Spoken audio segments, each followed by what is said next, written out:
જય માતાજી બધા મિત્રોને, કેમ છો? મજામાં? તો આજે આપણે બનાવવાની છે ચટણી, લીલા મરચાં અને ટમેટાની ચટણી બનાવીશું.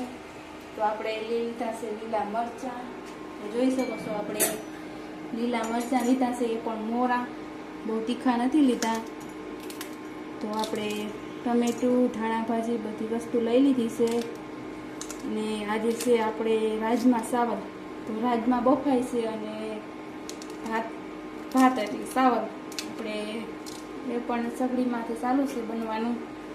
તો આપણે મરચાં અને લસણ સરસ મજાના શેકી લેવાના છે અને ટમેટો આપણે ઝીણું ઝીણું મોળી લઈશું અને મસ્ત મજાની ચટણી બનાવવાની છે આજે.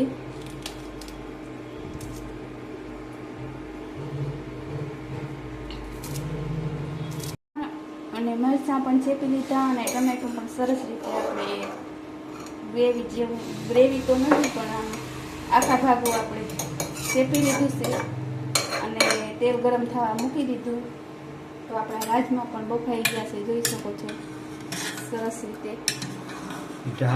આ તો કાવોડી છે કે શું છે? રાજમાં ચાવલ બનાવવાના છે અને ચટણી, મસ્ત મજાની ચટણી. આજે આપણે જમવામાં નવું નવું ટ્રાય કરવાનું છે.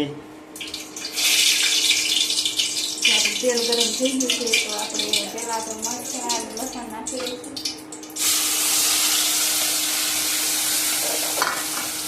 અને હવે નાખી દઈશું આપણે ટમેટું.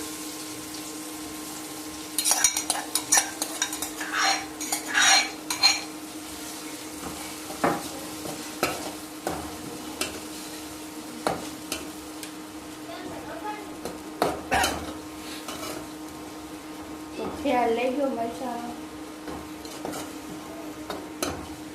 આજ બધી જમવામાં નવી નવી આઈટમ બનાવવામાં આવી છે. હવે કેવી બની હોય જમ્યું તો અહીં ખબર પડશે.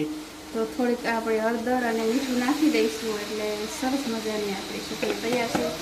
થોડી વાર આપણે હલાવવાની છે.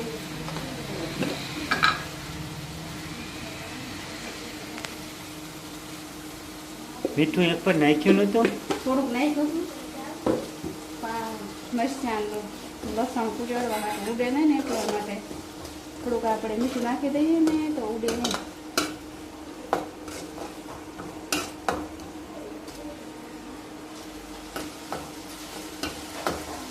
તો આપણે એકદમ તેલ છૂટું પડી જાય ત્યાં સુધી હલાવવાની એટલે ચટણી તૈયાર થઈ જાય આપણી. અને થોડીક ખાંડ નાખવાની છે, ખાંડ આપણે ભૂલાઈ જાય.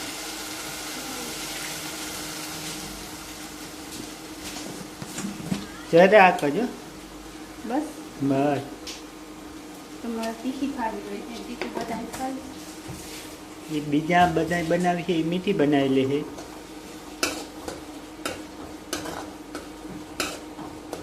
તો જોઈ શકો છો મિત્રો, આપણી ચટણી બનીને તૈયાર થઈ ગઈ છે, એકદમ સરસ મજાની, ઝટપટ અને જલ્દી.